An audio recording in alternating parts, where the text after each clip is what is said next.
오늘 말씀의 제목을 한번 따라해 보실까요? 결론을 알면 견딜 수 있습니다. 네, 결론을 알면 견딜 수 있습니다 라는 제목으로 함께 말씀을 나누겠습니다.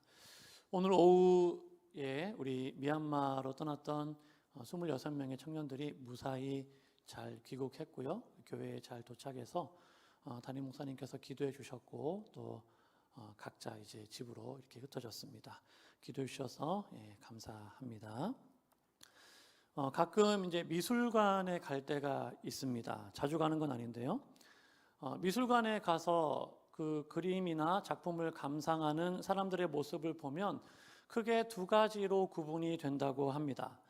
한 사람은 고개를 아래 위로 흔드는 사람, 이렇게 아래 위로 흔드는 사람이 있고, 또 한 사람은 좌우로 흔드는 사람이 있답니다. 이렇게 좌우로 흔드는 사람. 왜 어떤 사람은 위아래로 흔들고 또 어떤 사람은 좌우로 흔들까? 이 두 사람의 차이가 뭘까? 위아래로 흔드는 사람은 그 작품 속에서 무언가 나름대로의 어떤 의미, 이런 것들을 발견하고 그것을 발견한 그 반응으로 이렇게 위아래로 흔드는 사람이라고 하고요. 좌우로 흔드는 사람은 도대체 이 작품이 무슨 의미인지 모르겠다. 보긴 보는데 이게 작품이라고 하는데 도대체 이게 뭘 의미하는지 잘 모르겠다. 그래서 좌우로 이렇게 흔들면서 본다고 합니다. 의미를 알고 보는 사람이 있고 그냥 보는 사람이 있다라는 것이죠. 예전에 사역했던 교회의 권사님 중에 현재도 활동하고 계시는 그 여성 미술 작가분이 계셨어요. 나름 꽤 유명하신 분인데, 그분의 그 작품이 독특한 이유가 뭐냐면 그림의 주제가 아주 분명하다는 거예요. 그림의 주제가 분명하다. 그 권사님께서는 오랫동안 우리나라의 전통차 있잖아요. 마시는 차, 우리나라 전통차, 이 전통차와 관련된 그러한 미술 작품들을 많이 그려왔습니다. 차와 관련된 식물이나 또 차와 관련된 또 본인이 그 차를 마시면서 느낀 어떤 그런 것들을 이제 작품에 담아서 그림으로 그려내는 그런 일들을 많이 했습니다. 하지만 최근에는 클래식 음악과 관련된 그런 작품들을 많이 그렸습니다. 작품의 영감을 이제 클래식 음악에서 얻는 거예요. 그래서 그 클래식 음악에서 작품의 영감을 얻기 위해서는 이제 그 클래식 음악을 많이 들어야겠죠. 한 번은 권사님 집에 방문해서 그분의 작업실에 방문한 적이 있는데, 제 기억에 남는 게 뭐냐면 그 클래식 음악을 듣는 공간이 있는데 그 공간에 음향이 굉장히 좋았다는 거예요. 음향이 굉장히 좋구나. 그게 아주 기억에 남고, 또 하나는 그분이 작업하시는 스케일이 우리가 일반적으로 그리는 8절지, 4절지가 아니라 왜 이런 큰 빌딩 같은 데 가면은 로비에 하늘에 걸려있는 큰 그림 같은 거 있잖아요. 그런 아주 큰 대형 그림을 그리시는 그런 분이었거든요. 그래서 그 작업 스케일을 보면서도 굉장히 놀랐던 그런 기억이 있습니다. 작업실에 갔는데 한쪽 방에 이제 황토방이 있는 거예요. 그 황토방이 있는데 그 황토방 안에 들어갔더니 거기에서 이제 클래식 음악을 이 권사님이 들으시는 거예요. 그곳에서 규칙적으로 이제 음악을 들으시는데, 그곳에 이제 음향 기기가 있는데 전 한 번도 못 본 기계예요. 아주 고가의 진공관이 들어가 있는 그런 아주 고가의 음향 기기라고 있는데, 가격을 물어봤는데 가격은 말해줄 수 없다고 하셨어요. 굉장히 비싼 것 같았습니다. 저도 한번 들어보시라고, 그래서 제가 이제 이렇게 딱 음악을 들려주셔가지고 음악을 들어봤는데 너무 좋은 거예요. 마치 콘서트에 와 있는 것처럼 사방에서 소리가 막 다 들리는 것 같은 그런 현장감, 또 웅장함, 또 어떨 때는 세밀함, 그런 것들이 아주 제 귀뿐만이 아니라 온몸으로 이렇게 느껴지는 듯한 그런 이 경험을 한 적이 있습니다. 그렇게 음악을 들으면서 받은 느낌이나 생각을 이제 미술 작품으로 이렇게 그려내고, 그 작품의 이름을 그 클래식 음악에서 이제 따와서 이름을 지으신다고 하더라고요. 제가 그 권사님의 그 작품들을 봤을 때 제목이 있고 그림이 있지 않습니까? 제목이 있고 그림이 있는데 이해가 안 되는 거예요. 이 제목과 이 그림이 왜 어떻게 이 제목이지? 이해가 잘 안 되더라고요. 제가 또 기억에 남는 작품이 황제라는 작품이 있었습니다. 황제. 그런 작품이 있었는데 그림 아무리 봐도 왕관이나 뭐 왕복이나 어떤 누가 봐도 이 왕을 떠올릴 만한 그런 표시를 해줄 만한 그런 게 전혀 없었거든요. 근데 그 그림의 제목이 황제였어요. 그런데 그 작업을 하실 때 그 권사님이 들었던 음악을 이제 쭉 들려주셨거든요. 이 황제를 작업할 때 이 음악을 들었습니다. 한 번만 들은 게 아니죠. 수십 번을 이제 들으셨겠죠. 그 음악을 이제 저한테 쫙 들려주셨는데 그 음악을 쫙 듣고 그 그림을 보니까 뭔지 모르겠지만 황제 같은 거예요. 뭔지 모르겠지만 아 이게 황제구나 느낌이 샥 오는 거예요. 이게 설명이 안 되고 몸으로 느껴지는 거예요. 그래서 아 이런 식으로 이제 이게 느끼는 거구나 제가 이제 그걸 이제 느꼈거든요. 그러면서 이제 권사님께서 그 작품에 대해서 그 의미들을 이제 왜 이 색깔을 썼고 여기서는 왜 이런 그 각도를 줬고 왜 선이 이런 모양이고 이런 것들을 일일이 이제 설명을 해주시니까 아 고개가 막 끄덕끄덕이시는 거예요. 아 그렇구나. 그래서 이게 황제가 되는 거구나. 그 의미가 있게 그 그림이 다가오게 되었습니다. 이렇듯이 어떤 그림이나 또 어떤 음악이나 이런 어떤 예술 작품 같은 것들은 보통 사람들이 언뜻 잘 이해하기 어려운 그런 면이 분명하게 있죠. 작가 개인의 어떤 생각이나 감정이나 사상이나 이런 것들이 그 작품 안에 녹아져 있기 때문에 어떤 그런 부분들에 대해서 많이 접해보지 않은 사람들은 그걸 봐서 그 의미를 도출해내기는 굉장히 쉽지 않을 것입니다. 하지만 그 작가가 그 옆에서 그 의미를 잘 이렇게 설명을 해준다면 그래도 조금은 이해가 되고 의미를 발견하고 깨달을 수가 있겠죠. 오늘 우리가 읽은 이 본문에도 보면은 이 다니엘이 보았던 두 가지 환상이 기록되어져 있는데 그 환상과 그리고 그 환상을 설명하는 그런 부분이 기록되어져 있습니다. 저는 처음에 이 환상에 대한 말씀을 읽고 앞에서 말씀드린 제가 그 권사님의 작품을 처음 보았을 때와 비슷한 느낌을 받았어요. 말씀을 제가 읽었는데 도대체 이게 무슨 말인가 모르겠는 거예요. 이 의미를 잘 모르겠는 거예요. 왜 이런 표현들이 나올까? 왜 이런 환상들이 나올까? 이해가 잘 되지 않았습니다. 오늘 말씀에도 보면 하나님께서 천사를 통해서 다니엘에게 그 환상의 의미를 설명을 해줍니다. 아주 간략하게 이런 의미야. 이렇게 간략하게 해석은 해주긴 하지만 그럼에도 불구하고 그 의미를 완벽하게 깨달았다라고 자신 있게 말하기는 어려운 점이 있는 것이 사실이죠. 근데 우리가 성경을 읽어보면은 재밌는 것은 오늘 본문에 나오는 다니엘도 그와 비슷한 상황 가운데 있었다라는 거예요.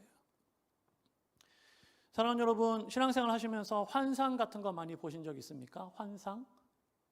기도하다가 어떤 환상을 봤다든지 아니면 잠을 자다가 꿈에서 어떤 환상을 봤다든지 어떤 분들은 하나님께서 자신에게만 이런 환상을 보여주신다. 자신에게만 이런 환상을 보여주신다라고 말씀하시는 분들이 계세요. 아주 신비한 경험이죠. 저는 어떤 그런 그분들이 경험했던 어떤 그런 신비한 경험이나 환상이나 그런 경험 얼마든지 할 수 있다고 생각합니다.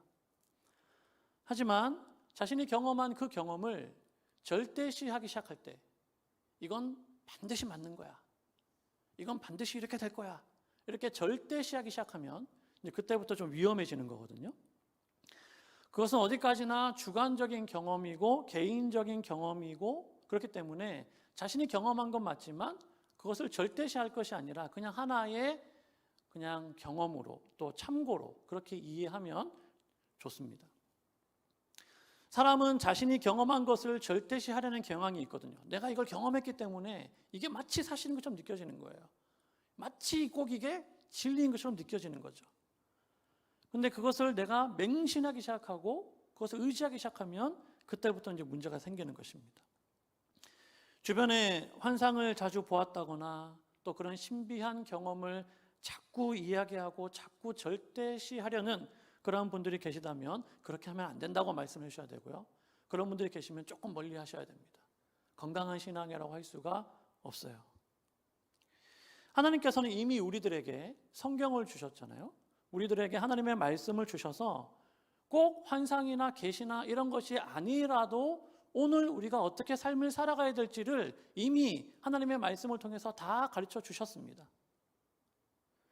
우리를 향하신 분명하고도 완전한 뜻을 성경을 통해서 계시해 주셨기 때문에 이 성경 말씀만 믿고 그 말씀을 따르고 의지하면 반드시 승리하게 될 줄로 믿습니다. 내 경험이나 내 생각 이런 것들을 성경보다 더 앞서거나 더 위에 두면 안 된다는 거예요. 오늘 우리가 말씀에 보면 하나님께서 다니엘에게 이제 환상을 보여주셨는데, 만약에 여러분 하나님께서 여러분들에게 오늘 다니엘이 보았던 것 같은 그런 환상을 여러분들에게 보여주신다라고 한다면 여러분 어떨 것 같습니까? 나는 굉장히 좋을 것 같다. 그런 분 계세요? 난 정말 행복할 것 같다. 하나님이 나에게 이런 환상을 보여주셨다니 행복하다. 그런 분 계십니까? 저도 예전에는 나도 이런 거 한번 해보고 싶다. 성경에 보면 바울이 막 삼층천 보고 막 그러잖아요. 그리고 막 환상을 보잖아요. 선지자들이. 나도 이런 거 좀 해보고 싶다. 하나님 나한테 이런 거 좀 보여주시면 좋겠다. 이런 생각을 한 적이 있거든요. 근데 이제는 그런 생각이 안 듭니다. 왜 그러냐면 그러한 신비한 경험이 결코 나를 즐겁고 행복하게 만들어주지 않을 것을 알기 때문이에요. 그것 때문에 내가 즐겁고 행복하면 모르겠는데 그 반대가 되더라는 것이죠. 특별히 오늘 말씀과 같이 도무지 무슨 의미인지 알지 못하는, 도대체 이게 무슨 뜻인가 이해하지 못하는 그런 어떤 환상을 보았다면 더 답답하고 더 괴롭고 더 불안할 겁니다. 오늘 성경에도 보면은 다니엘이 그 환상으로 인하여 어떻게 했다고 말씀합니까? 근심했다고 말씀하고 있고 번민했다고 말씀하고 있고 천사가 한 설명을 들었음에도 불구하고 여전히 다니엘의 마음은 근심하고 번민했고 얼굴빛이 변했다 이렇게 말씀을 하고 있다는 거예요. 오늘 본문에 나와 있는 다니엘의 상황이 그와 같았습니다. 해석을 들었지만 여전히 그 부족함으로 인하여 마음이 번민했다라는 거예요. 오늘 말씀에 보면은 28절 마지막에 내가 이 일을 마음에 간직했다라고 했지 않습니까? 마음에 간직했다. 왜 마음에 간직했을까요? 여전히 그 의미를 깨닫지 못하고 있기 때문에 그것을 마음에 간직하고 있는 거예요. 도대체 이게 무슨 의미인가? 그 마음에 간직하는 것이죠. 과연 다니엘이 보았던 이 환상은 어떤 의미를 가지고 있을까? 천사가 이 환상의 의미를 설명해 주었음에도 불구하고 왜 다니엘은 여전히 그 중심에 근심하면서 번민하고 있을까라는 생각이 오늘 말씀에 보면 우리가 들게 되는 겁니다. 오늘 말씀 1절에 보면은 언제 다니엘이 이 환상을 봤는가? 벨사살 왕 원년에 이 환상을 봤다고 기록하고 있죠. 벨사살 왕이 누굴까요? 벨사살 왕. 벨사살 왕은 앞에 다니엘서 5장에 나옵니다. 다니엘서 5장에 보면 그가 예루살렘 성전에서 빼앗아온, 예루살렘 성전에서 가져온 성전의 그릇들을 가지고 술을 부어 마시면서 잔치를 벌이는 그런 일들을 벌립니다. 그렇게 잔치를 벌이던 가운데 갑자기 벽에 손이 나타나가지고 글씨를 쓰기 시작하는데 그 글씨가 뭐냐면 메네 데겔 우 바르신이라는 글씨예요. 갑자기 잔치를 하고 있는데 막 즐거운 분위기 속에서 벽에 글씨가 나타난 거죠. 그 글씨를 보고 이 벨사살 왕이 두려움에 떨게 되죠. 그 글씨의 의미가 뭐냐면 세었다, 세었다, 달아보았다, 나누었다라는 거예요. 세었다, 세었다, 달아보았다, 나누었다. 다시 말하면 하나님께서 당신의 저울로 이 벨사살 왕을 달아본 거예요. 달아봤더니 왕으로서 부적격 판정이 난 거죠. 하나님이 달아봤더니 너는 왕으로서의 자격이 없다. 그래서 나누었다. 달아보았더니 내가 나누었다라는 의미입니다. 그래서 이 벨사살 왕이 다스리는 그 바벨론의 시대가 이제 막이 내리게 될 것을 보여주는 것이죠. 실제로 그 바벨론이 메대와 바사에게 이제 패망하게 되거든요. 넘어가게 됩니다. 그리고 그날 밤에 이 바벨론이 망하게 돼요. 그 환상을 본 그 밤에 이 메대와 바사의 군대에 의해서 바벨론이 멸망하고 맙니다. 그때 있었던 왕이 누구냐? 벨사살 왕이에요. 그러니까 바벨론의 마지막 왕이죠. 이 벨사살 왕을 우리가 기억해야 되는 이유가 뭐냐면 유대인들에게 있어서 가장 잔인하게 대했던 왕이 벨사살 왕이기 때문입니다. 바벨론에 끌려와 있던 유대인들에게 아주 잔혹하게 대했던 왕. 유대인들은 벨사살이 왕이 되면서 절망했겠죠. 왜냐하면 자신들을 가장 혹독하게 고문하고 또 힘들게 하는 잔인한 왕이 됐으니까 얼마나 절망했겠습니까? 다니엘이 환상을 보았던 그 해, 벨사살 왕 원년에 이 환상을 보았다라는 것은 지금까지 그들이 겪었던 고난보다 더 큰 고난, 더 큰 학대가 그들을 기다리고 있을 것이다라는 것을 보여주는 거예요. 그러한 시대를 보여주고 있는 겁니다. 바로 그러한 때에 하나님께서 이 다니엘에게 이 네 짐승의 환상을 보여주신 거죠. 다니엘이 본 환상에 의하면 오늘 말씀에 보면 바다에서 큰 짐승 넷이 나왔는데 그 모양이 각각 달랐다라고 이야기하고 있죠. 오늘 말씀 4절을 보니까 첫 번째 짐승이 뭡니까? 사자와 같다. 사자. 예. 제가 그림을 좀 준비해 봤는데 그림을 한번 띄워보시겠습니까? 보이시나요? 네. 이런 사자 본 적 있습니까? 없죠. 예. 사자는 사자인데 독수리의 날개가 달려있는 사자예요. 근데 그 날개가 뽑혔다고 말씀하고 있고 땅에서 들려서 사람처럼 서게 되었고 사람의 마음을 받았다라고 오늘 말씀하고 있습니다. 오늘 말씀 이 사자를 설명하는 4절 말씀에 보면은 뽑혔고 들려서 서게 함을 받았고 마음을 받았고 이렇게 말씀하고 있죠. 사자가 받은 모든 것들이 수동형으로 기록이 되어져 있습니다. 다시 말하면 본인이 하고 싶어서 한 게 아니라 누군가가 그렇게 했다라는 거예요. 누군가가 이 사자에게 이렇게 행하도록 역사했다라는 것을 이야기하고 있습니다. 특별히 사람의 마음을 받았다라고 기록하고 있는데 이 사람의 마음을 받았다라는 표현은 앞에 나오는 다니엘 4장에 나오는 느부갓네살 왕을 떠올리게 하는 표현이에요. 다니엘서 4장 16절에 보면은 그런 말씀이 나옵니다. 또 그 마음은 변하여 사람의 마음 같지 아니하고 짐승의 마음을 받아 7대를 지내리라. 이게 느부갓네살 왕에 대한 말씀이거든요. 그 마음이 변하여 사람의 마음 같지 아니하고 짐승의 마음을 받아서 7대를 지내게 되었다. 느부갓네살이 하나님의 어떤 주권적인 통치를 거부하고 하나님을 대적하다가 짐승의 마음을 받아서 7대를 지나게 될 것을 말씀했습니다. 다시 말하면 오늘 이 본문에 나오는 이 사자는 누구를 얘기하고 있는 거냐면 바로 느부갓네살을 얘기하고 있는 것이죠. 느부갓네살로 대표되는 바벨론 왕국을 보여주는 모습인 거예요. 두 번째 또 짐승이 나옵니다. 어떤 짐승입니까? 5절에 보면은 다른 짐승 곧 둘째는 뭐와 같습니까? 곰과 같다라고 말씀하고 있어요. 곰. 그림이 있는데 그림 한번 보실까요? 이런 곰과 같다. 어떤 모습을 하고 있습니까? 아주 큰 곰이 있는데 한쪽으로 몸이 기울어져 있고 그리고 이 사이에는 새 갈빗대를 물고 있고 그때 누군가 곰에게 말하죠. 뭐라고 말합니까? 일어나서 많은 고기를 먹어라. 일어나서 많은 고기를 먹어라. 이렇게 말합니다. 앞에 나온 사자, 날개 달린 사자가 바벨론을 상징한다면 그 뒤에 나오는 이 곰은 누구를 상징하겠습니까? 바로 아까 말씀드린 메대와 바사 왕국을 의미하는 거예요.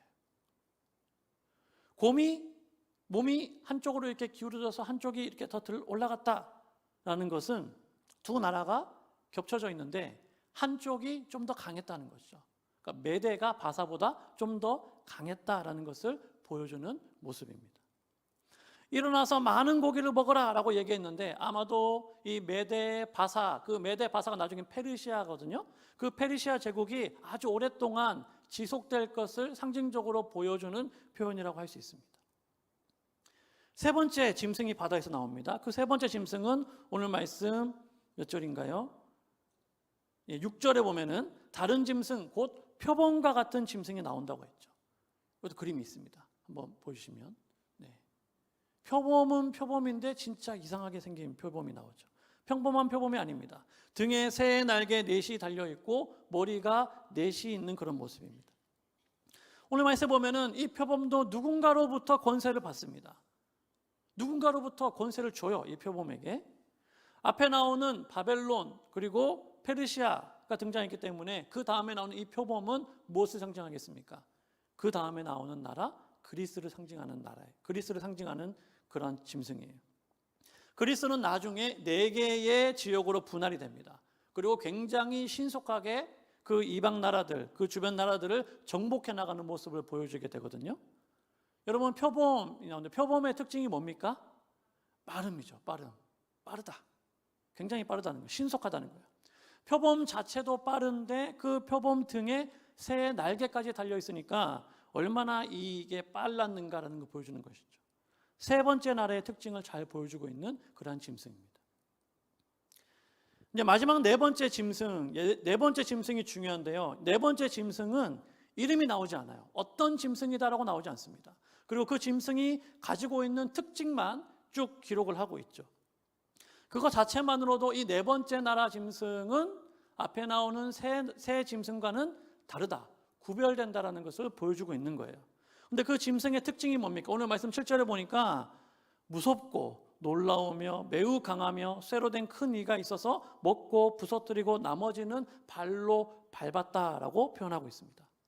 거기서 끝나는 것이 아니라 10뿔을 가지고 있었는데 그 10뿔 가운데에서 갑자기 또 어떤 뿔이 나와가지고 새 뿔을 부서뜨리고 그 작은 뿔이 막 이야기하고, 그러니까 도대체 얘가 뭘 말하는 건가?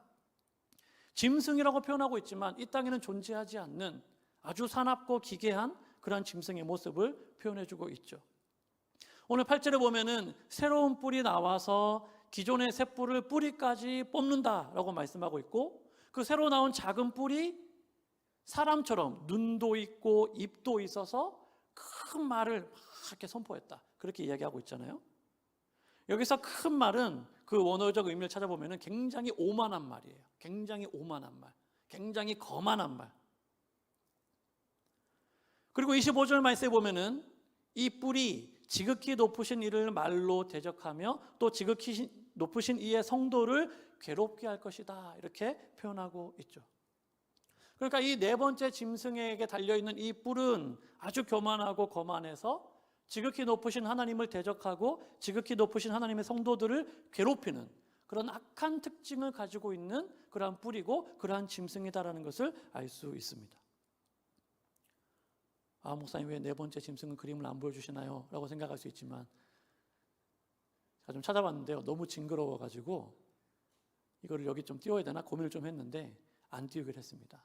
나중에 구글이나 네이버에 한번 찾아보시면 여러 가지 그림이 나오는데 그 중에서 가장 징그러운 거 생각하시면 됩니다. 가장 징그러운 거. 그런 짐승이 나온다는 거예요.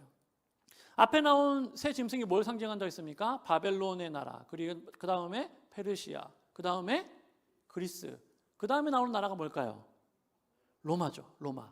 전통적으로 많은 학자들은 이 네 번째 나라 짐승이 로마를 가리킨다라고 그렇게 이해를 해왔습니다. 근데 여러분, 21세기를 살아가는 우리의 입장에서 보았을 때 정말 과연 그 나라가 로마일까? 라고 생각해 볼 수 있는 거예요. 과연 그럴까? 다니엘서 2장, 우리 앞에 읽진 않았지만 다니엘서 2장에 보면은 느부갓네살 왕이 나옵니다. 그 느부갓네살 왕이 꿈을 꾸거든요.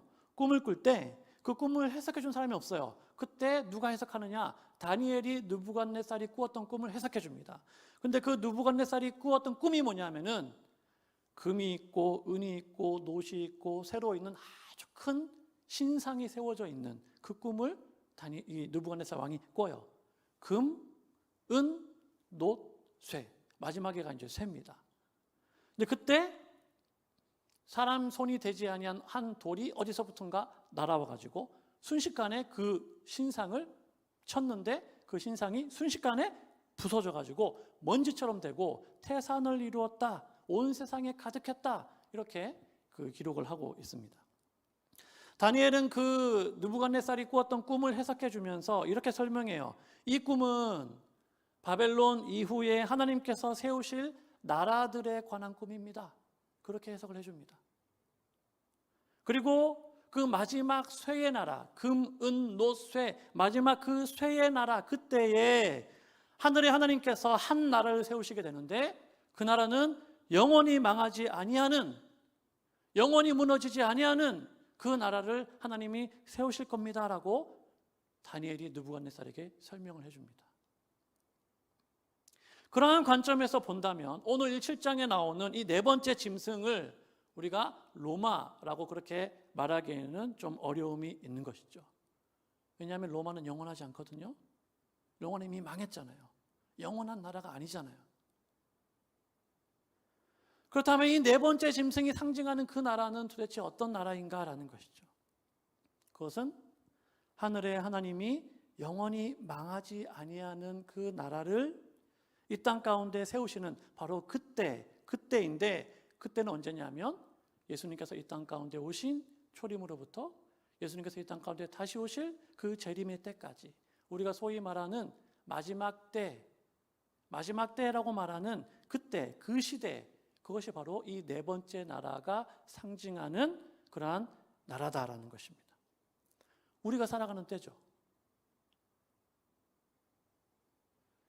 다니엘서 2장에 보면 아까도 제가 말씀드린 그 금, 은, 노, 쇠, 그 쇠가 상징하는 나라가 네 번째 나라라고 말씀드렸고, 이 7장에 나오는 넷째 짐승의 나라 역시 그 쇠가 상징하는 그 나라인데, 오늘 말씀에 나오는 것처럼 가장 흉악하고 가장 강력한 그러한 파괴자로 그렇게 모습이 나타나고 있죠. 그런데 이 넷째 짐승의 나라와 그 2장에 나오는 그 쇠의 나라는 같은 나라긴 한데 좀 다르게 표현이 되고 있습니다. 2장의 쇠의 나라 때에는 하나님의 나라, 이 돌이, 뜨인 돌이 날아와 가지고 순식간에 신상을 부수고 이 땅을 다 차지하는 그런 모습으로 나옵니다. 그런데 오늘 7장에는 그렇게 나오지 않죠. 이 하나님의 나라가 고난받는 성도들의 모습으로 함께 그려지고 있습니다. 하나님의 나라가 이 땅 가운데 충만하게 세워지는 것은 맞는데, 그 하나님의 나라가 순식간에 세워지는 것이 아니라 하나님의 나라가 천천히 하나님께서 정하신 그 고난의 때, 한 때와 두 때와 그 세 때의 그 고난의 기간을 거친 후에야 비로소 이 땅 가운데 하나님의 나라가 완전히 세워지게 될 것을 이야기하고 있습니다. 그 넷째 나라, 넷째 짐승은 그 기간 동안 뭐 합니까? 계속해서 하나님을 대적하고 계속해서 하나님의 성도들을 괴롭히면서 그렇게 보내는 것이죠. 그러다가 하나님의 심판의 때와 하나님의 그 심판의 법도 오늘 25절에 보면은 그 때와 법도 고치려고, 하나님의 그 심판의 때도, 하나님의 그 심판의 법도 고치려고까지 할 것이다라고 말씀하고 있죠. 그때 성도들은 하나님이 정하신 그 고난의 시간들을 보내게 되는데, 그것이 영원한 것이 아니라 마침내 하나님의 심판의 시작이 되면, 하나님의 심판의 때가 되면 그 네 번째 나라는 그 권세를 빼앗기고 완전히 멸망하게 될 것을 오늘 이 다니엘이 본 환상에서 이야기를 하고 있는 것입니다. 그런데 여러분, 다니엘이 오늘 본문에서 환상을 두 가지 봤습니다. 이 네 짐승의 환상만 본 게 아니고 9절부터 14절에 보면 또 다른 환상을 다니엘이 봅니다. 그런데 그 환상에 보면 지금까지 보았던 환상과는 또 완전히 다른 분위기의 환상을 다니엘이 보게 돼요. 오늘 9절에 보면은 다니엘은 옛적부터 항상 계신 이의 모습을 봅니다. 옛적부터 항상 계신 그분이 왕자에 앉아서 통치하시는 모습을 봐요. 그리고 13절에 보니까 인자와 같은 이가 나오는데, 그 인자와 같은 이가 하늘 구름을 타고 와서 옛적부터 항상 계신 이 앞으로 가서 그에게 권세와 영광을 받아서 그 나라를 이루는, 모든 백성과 나라와 다른 언어를 말하는 모든 자들의 섬김을 받는 모습으로 나타나게 됩니다. 그리고 그의 권세는 영원하고 그의 나라는 멸망하지 아니하는 나라라고 그렇게 오늘 말씀이 기록을 하고 있죠. 우리가 잘 알듯이 여기 구절에 나오는 옛적부터 항상 계시는 이는 누구냐 하면 바로 창조주 하나님을 상징하는 것이죠. 이 온 우주 만물을 창조하시고 다스리시고 운행하시는 하나님. 인자와 같은 이는 누구시겠습니까? 바로 교회의 머리 대신 예수 그리스도이시죠. 예수 그리스도께서는 십자가에서 자신의 백성들의 죄를 대속하시고 죽으신 후에 부활하셔서 지극히 높으신 하나님의 우편에 앉으셔서 교회의 머리가 되십니다. 그분이 바로 인자이시죠. 그런데 사랑하는 여러분, 놀라운 것은 뭐냐면요, 오늘 본문에 나오는 이 인자, 13절에 나오는 이 인자가 예수 그리스도만 의미하는 것뿐만이 아니라 예수님께서 피로 값주고 사서 영원한 하나님 나라의 백성을 삼으시고 온 세상을 다스리시고 통치하는 권세를 주신 교회, 다시 말하면 성도, 그들을 의미하는 그러한 중의적인 의미를 가지고 있다는 거예요. 요한계시록 5장 9절 10절에 보면은 이런 말씀이 나옵니다. 요한계시록 5장 9절 10절에 보면 일찍이 죽임을 당하사 각 족속과 방언과 백성과 나라 가운데서 사람들을 피로 사서 하나님께 드리시고 그들로 우리 하나님 앞에서 나라와 제사장들을 삼으셨으니 그들이 이 땅에서 왕노릇하리로다 하더라. 아멘. 인자와 같으니 예수님께서 피로 값주고 사서 하나님께 드리시고 그들로 우리 하나님의 나라와 제사장을 삼으시고 이 땅에서 왕노릇하게끔 세운 자들이 있다는 거예요. 그들이 누굽니까? 교회죠. 그들이 누굽니까? 바로 성도죠. 그래서 오늘 본문에 나오는 이 인자와 같은 이는 두 가지의 정체성을 가지고 있는 거예요. 하나는 십자가에서 죽으시고 부활하신 교회의 머리 되신 예수 그리스도. 그와 동시에 예수님께서 피로 값주고 사셔서 나라와 제사장 삼으시고 하나님의 나라를 이 땅 가운데 실현시킬, 하나님의 나라를 이 땅 가운데 확장시켜 나갈 교회와 성도들을 의미하는 것이기도 하다라는 거예요. 사랑하는 여러분, 바로 이것이 이 땅을 살아가는 성도, 이 땅에 존재하는 교회, 저와 여러분들의 정체성인 줄로 믿습니다. 우리가 이런 사실을 깨닫고 나면 우리의 가슴이 뛰게 되는 것이죠. 아, 내가 왜 이 세상 가운데 존재하는가? 교회는 왜 이 세상 가운데 존재해야 되지? 하나님이 나를 구원하셨으면 나를 지금 당장 하나님 나라에 데려가실 일이지 나를 왜 이 땅 가운데 두셨을까? 교회를 왜 이 땅 가운데 두셨을까? 우리가 이 사실을 깨닫게 되면 내가 이 세상 가운데서 삶을 어떻게 살아가야 될 것인가에 대한 분명한 길과 답을 발견하게 되는 겁니다.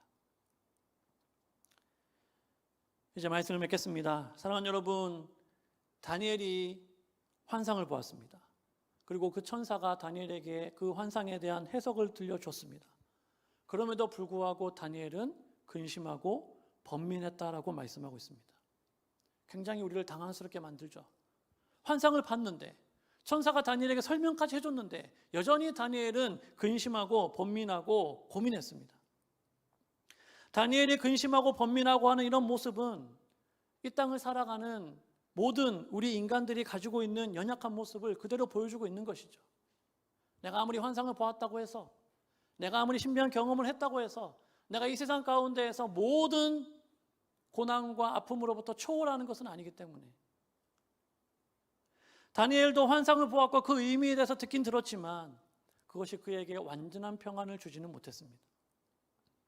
죄로 인해서 나라가 망하고 이방 나라의 포로로 살아가야 되는 민족에 대한 아픔, 그 고난의 현실, 그리고 그 미래에 대한 조금이나마 앞으로 어떻게 될 것인가에 대한 환상은 보았지만 그것이 완전히 앞으로 모든 일들에 대한 해답, 모든 일들에 대한 답을 본인이 깨달은 것은 아니기 때문에 그 무지에 대한 한계로 인해서 다니엘은 번민하고 고민했다는 거예요. 여러분, 우리가 7장 읽었지만 앞으로 8장, 9장, 10장, 12장을 쭉 읽어보시면 다니엘은 계속 고민합니다. 계속 번민합니다. 그리고 마지막 12장에 가면은 하나님이 말씀하세요. 좀 깨달으라 라고 말씀하세요. 깨닫지 못하고 있는 다니엘에게 너 좀 깨달아라. 이제 좀 깨달아야 되지 않겠니? 그렇게 이야기하십니다. 오늘을 살아가는 모든 성도들이 경험하는 그런 모습을 오늘 다니엘은 여전히 우리들에게 보여주고 있는 것이죠. 이 땅을 사랑하는 어느 누구도 날마다 마주하는 그런 현실의 고난과 또 막연한 미래에 대한 그런 두려움, 그런 염려, 그런 것들로부터 자유로울 수 있는 사람은 아무도 없을 것입니다. 또한 성도는 때로는 이 땅 가운데 삶을 살아가면서 고난당하고 억울한 일 당하고 괴롭힘을 당하면서 그러한 삶을 살아가면서 인내하는 삶을 살아갈 수밖에 없기 때문에 우리의 삶 가운데에는 근심하고 고민하는 일이 있을 수밖에 없다는 거예요. 그런데 오늘 이 다니엘의 환상이 우리들에게 가르쳐주는 것이 뭡니까? 성도들에게는 그것이 전부가 아니다라는 것이죠. 근심하고 번민하고 고민하는 것은 맞지만 그것이 다가 아니다. 성도들에게는 흔들리지 않는 소망이 있다는 거예요. 다니엘이 그 내 짐승의 환상만 보고 고민하고 번민한 것이 아니라 하나님께서 그에게 또 다른 환상을 보여주셔서 다니엘아, 그게 다가 아니다. 이 땅 가운데 인자와 같은 이가 와서 영원히 망하지 아니하는 영원한 권세, 그의 나라를 세울 것이다 라고 보여주시는 그것이 오늘 우리들에게 소망이 된다는 것이죠. 비록 현실은 암담하고 또 괴롭다 할지라도 우리의 마지막이 결국은 이렇게 된다라는 것을 우리가 알기 때문에, 우리의 인생의 결론, 이 세상의 결론을 우리가 알기 때문에 오늘을 살아갈 수 있는 힘이 생기고 또 그 끝을 알기 때문에 오늘 고난 앞에서도 우리는 담대하게 살아가게 되는 줄로 믿습니다. 다니엘이 보았던 두 번째 환상의 결론이 뭡니까? 인자가 영원한 권세로 다스리는 망하지 아니하는 영원한 나라가 너희들에게 있다라는 거예요. 구원자 되시는 예수 그리스도께서 그 나라를 다스리시는 통치자로 이 땅 가운데 오시지만 그와 동시에 구원받은 백성들을 부르셔서 제사장과 왕으로 삼으시고 이 땅 가운데서 함께 왕노릇하게 하시는 그것이 너희들의 모습이고 그것이 결론이다라고 우리들에게 가르쳐주고 있다라는 것이죠. 비록 세상 나라가 강한 것 같고 계속해서 하나님을 대적하고 택하신 성도들을 괴롭게 하는 그러한 일들이 계속해서 일어난다 할지라도 그들의 권세는 영원하지 않다라는 것입니다. 끝이 있다라는 것이죠. 마침내 하나님의 심판이 시작이 되면 그들의 권세가 빼앗길 것이고 완전히 멸망하게 될 것을 말씀하고 있습니다. 넷째 짐승의 때에 예수님께서 이 땅 가운데 오셨죠. 그리고 십자가를 지시고 죽으시고 부활하셔서 승천하셨습니다. 그리고 예수님께서 다시 오실 그때 그 넷째 짐승의 나라는 하나님의 심판을 받고 영원한 하나님의 나라가 이 땅 가운데 완성되게 될 줄로 믿습니다. 그러므로 예수 그리스도의 피로 값주고 산 교회 또 성도들은 그때를 바라보면서 그때를 소망하면서 그것을 우리의 마음에 담고 오늘 하나님께서 허락하신 우리의 이 고난의 시간, 오늘 성경에서 말씀하고 있는 그 기간이 언제인지 모르지만 한 때와 두 때와 반 때의 시간을 우리가 보내면서 하나님의 말씀 앞에 우리가 순종하고 믿음으로 인내하는 삶을 살고 그리스도의 통치를 내가 살아가는 그 삶의 자리 가운데 현장 가운데에서 하나님의 나라를 이루어가는 그러한 삶을 살아가는 그것이 오늘 하나님께서 우리들에게 기대하시고 하나님께서 우리들에게 원하시는 성도의 삶인 줄로 믿습니다. 요한계시록 14장 12절부터 13절은 이렇게 이야기하죠.